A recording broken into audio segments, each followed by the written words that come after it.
mesdames et messieurs. Cette vidéo est la dernière d'une série de 3 vidéos. Suite au projet Kickstarter de Ferriswell Press que je nommerai FWP par la suite, j'ai reçu 3 éléments différents. Le premier est le stylo The Marquise dont vous retrouverez la vidéo sur cette chaîne. Le deuxième élément, ce sont les 5 plumes de EF à BB de The Adventurers Collection, la collection des aventuriers. Et le dernier élément, c'est un petit bonus cadeau qu'a rajouté FWP à son bundle. Ce sont 5 encres qui étaient au choix parmi une douzaine. Je vous propose donc aujourd'hui de jeter un petit coup d'œil à ces 5 encres.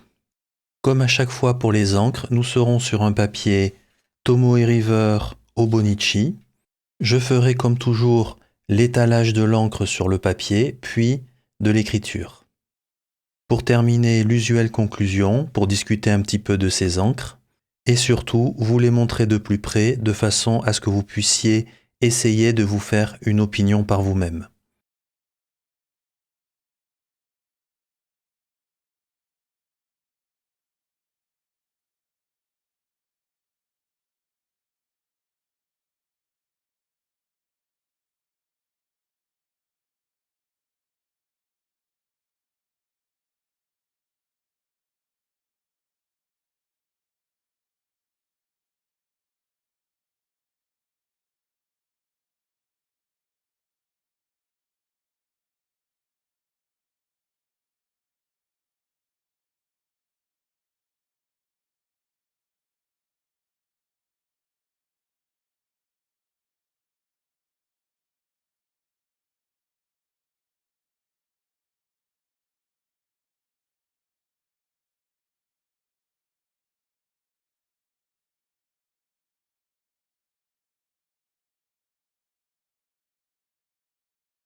Curious Wood, ou bois curieux, un nom curieux qui attise ma curiosité. On voit une composante marron dans cette encre, mais elle n'est pas éclatante, elle est plutôt du côté terne. Quand on écrit avec une plume normale, de type M, l'encre est plutôt un petit peu pâle, avec du shading. Lorsqu'on utilisera une plume avec beaucoup plus d'humidité, l'encre devient plus sombre et on perd le shading. C'est une encre shimmering avec un shimmering vert. Dearest Navy, encore un nom amusant, c'est une encre bleue avec un côté que je qualifierais de, on va dire, grisonnant.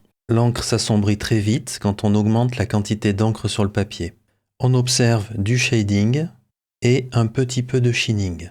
Côté sheening, il faut quand même mettre beaucoup d'encre pour commencer à le voir apparaître. Lead Cast Letters, soit les lettres en plomb coulé, là on est sur du gris avec du shading. On peut aussi observer quand la concentration monte pas mal, un reflet que je qualifierais de très légèrement violet.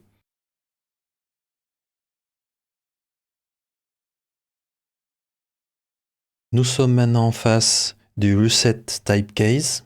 Je dirais que quand la concentration n'est pas trop forte, on navigue autour du sable ocre, et quand la concentration augmente notablement, on se dirige vers du marron. C'est une encre avec très peu de shading, aucun shimmering, pas de sheening, donc une encre qui ne vaut que par sa couleur. Nous terminons par la Gale Force Green, d'ailleurs qu'on aurait peut-être pu appeler avec un sourire en France le Mistral. Clairement une encre shimmering avec des paillettes vertes. Quand elle n'est pas trop concentrée, je lui trouve une petite composante bleue. Et quand la concentration augmente nettement, j'ai l'impression de voir un petit fond rose. Ceci termine la revue de ces 5 encres Ferris Wheel Press. Je vous remercie pour votre attention et à bientôt.